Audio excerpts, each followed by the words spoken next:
use the stuff against you. I mean, it's even the stuff we hear on the news. I mean, they come out with a story, you know, and then they try debunking it. So, I mean, it does a really good job of keeping people confused. Oh, no kidding. These days, you haven't got a clue what's real and what isn't, you know. You hear one story on one channel and you get one point of view and you say, okay, this is what happened. I understand what happened. I read a couple of articles or I saw somebody talking about this, so I got a handle on what it was all about, you know. But then you hear somebody else say exactly the opposite thing, and they seem to have as much to support their point of view too. So you're sitting there wondering, well, you know, what really is the truth? And it seems incredible that in this day of information and all this technology that we've grown up with, it seems impossible sometimes to get to the truth. Oh, yeah. And that's what's scary. And before we go on to you, which we need to do, and I apologize, you know, it's just things like I get a lot of people lately talking about UFOs on my show to a point that it's a lot. And I just find a lot of things, it's funny. In this country, I know that your former defense secretary has came out and said that we are being visited by UFOs, aliens, and stuff like that. And he claims it. And then even in the UK, at one point they were claiming it. And in Russia, they claim that we were, you know, being visited by UFOs. Many years in this country, they say, they don't exist.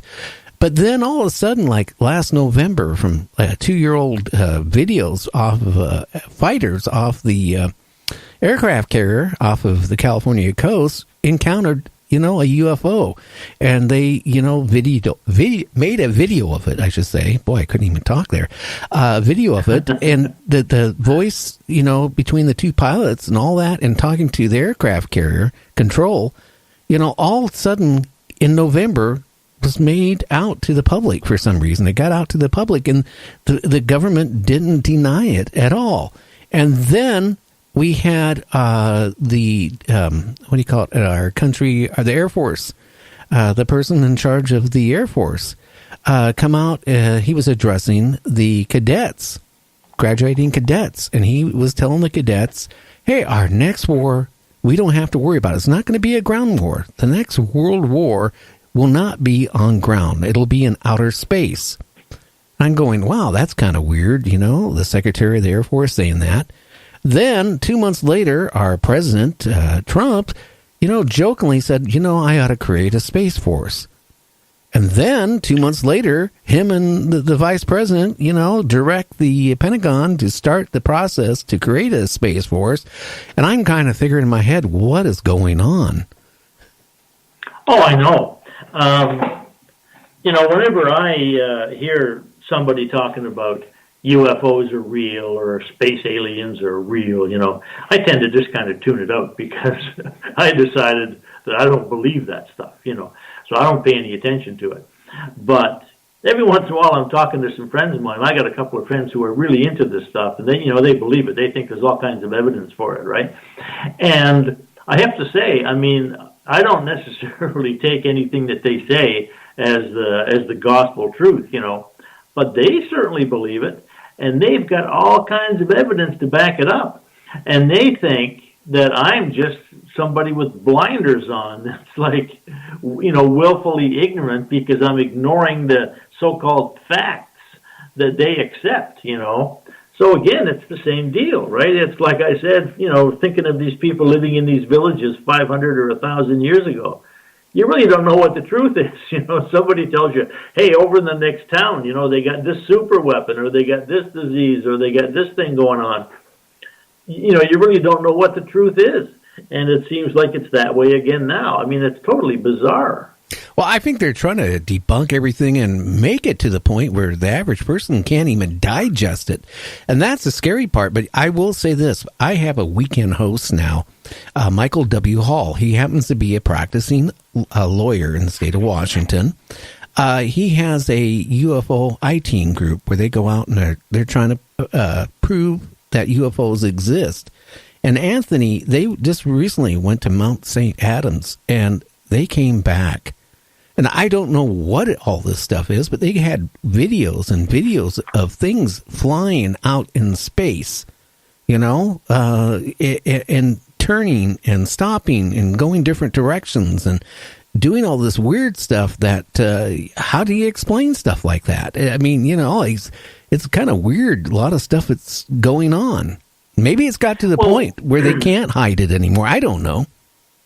Well, one of the things that's happening too is the technology of making movies and things. CGI and computer generated things. I mean, you've seen movies the same as I have that seem like they're real, and yet they're not real because it's just an actor. He's not really flying through the air, or he's not really able to make his body disappear and walk through a wall or something like that. But that's what it looks like. It certainly looks real. And, the costumes and things. I was watching a movie the other night, War for the Planet of the Apes, right? Oh, yeah. Which is a great movie. But, I mean, the costumes and the outfits that these people wear, I mean, they look like they're apes, right? I mean, so when you see something now, whether it's a photograph or a video, and it's just totally at odds with what you think is true and real, you sort of have to go, well, is it real or is it, CGI? I mean, is this person telling me the truth or is he deluded? You really can't tell.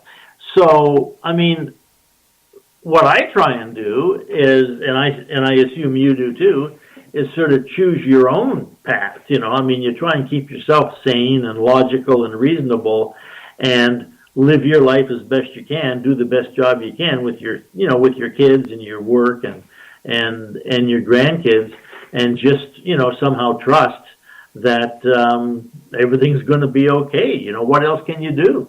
Well, I mean, if people, honestly, if there was UFOs and aliens visiting us, and, if the government actually came out and said, hey, we're being actually visited, and we don't know if they're friendly or not, people would start panicking. We're still not that civilized.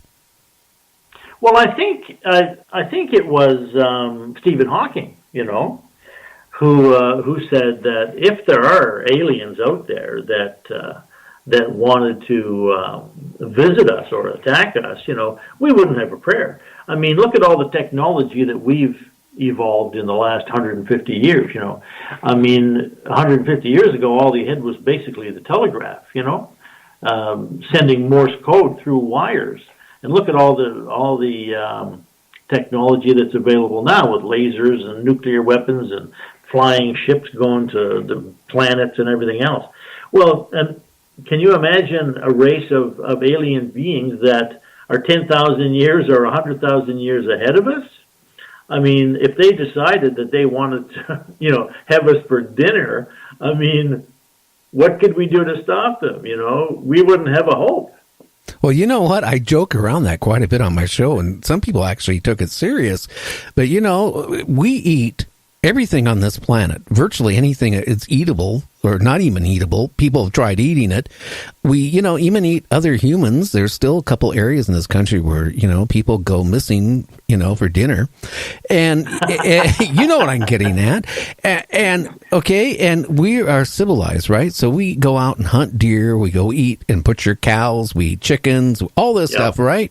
So somebody is so far advanced more than us, they could look at us like a Big Mac, like, oh wow, look at all these, hey, there we go. We can make chicken instead chicken nuggets. We can make human nuggets there or something, like, remember that old movie Soylent Green, where they used to take the people that died and made them into food process? I mean, maybe that's all we might be to aliens. I have no idea, but you know what? I don't want to find out. Now, we need to get into you. Why don't you tell everybody what you did, and then about your book, and let's get into that. Well, I would love to, but I'm just going to make one quick comment. Do you remember that show, the Twilight Zone? Oh, yeah. There was one famous episode, and a lot of those shows were just classics. There was one called "To Serve Man." You remember that one? Oh, yeah. Actually, a picture is going to be going up on my website tomorrow because I have a guest on that's been, back a few years ago on every news media that he ran into a couple of UFOs. So I was going to put that up tomorrow. Yeah, pretty interesting show. Yeah, so basically, what I've been up to now, I just finished doing, get this, a one-man play. Oh, really? Well, tell us about it. Well, it's called Confessions of a Time Traveler.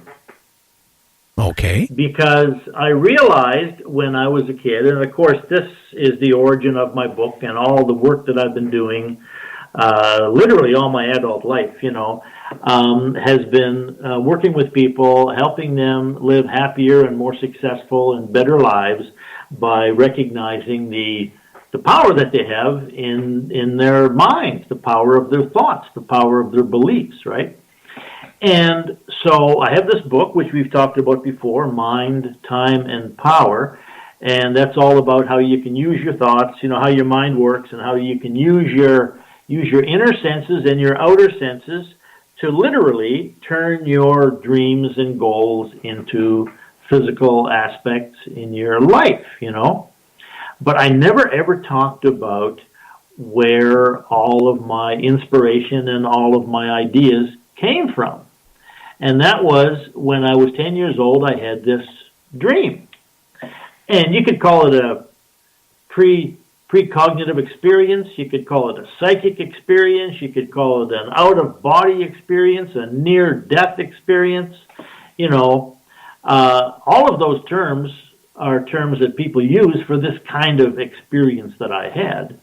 But basically, it was a dream where I just fell asleep, and I had this dream, and I was outside my body, looking down at myself at the age of 32, and I was 10 years old at the time, so this was 22 years in the future.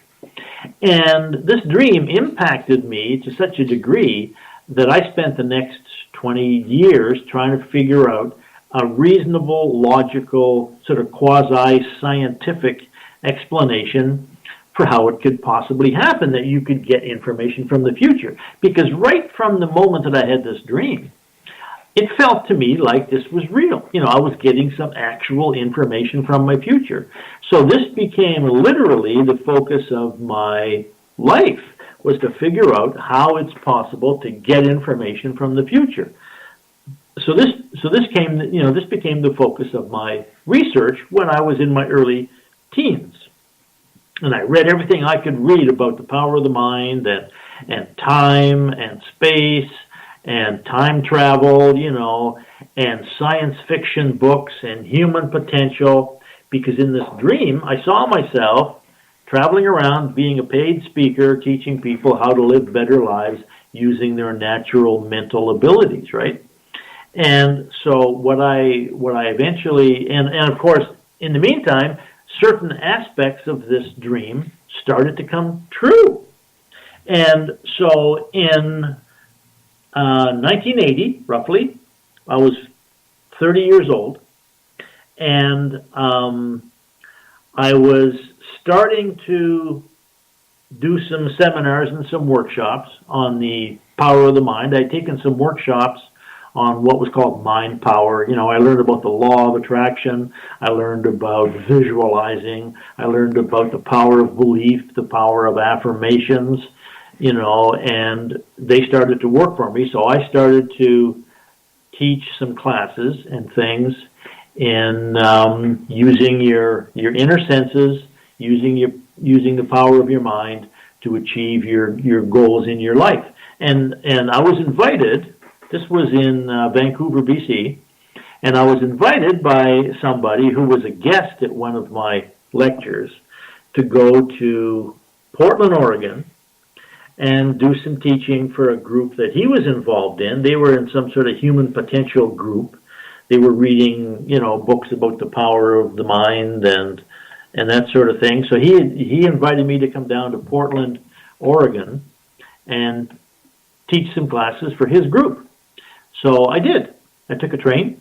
There used to be a train, I'm not sure if it's still operating, but from Vancouver all the way down to Portland. And I started teaching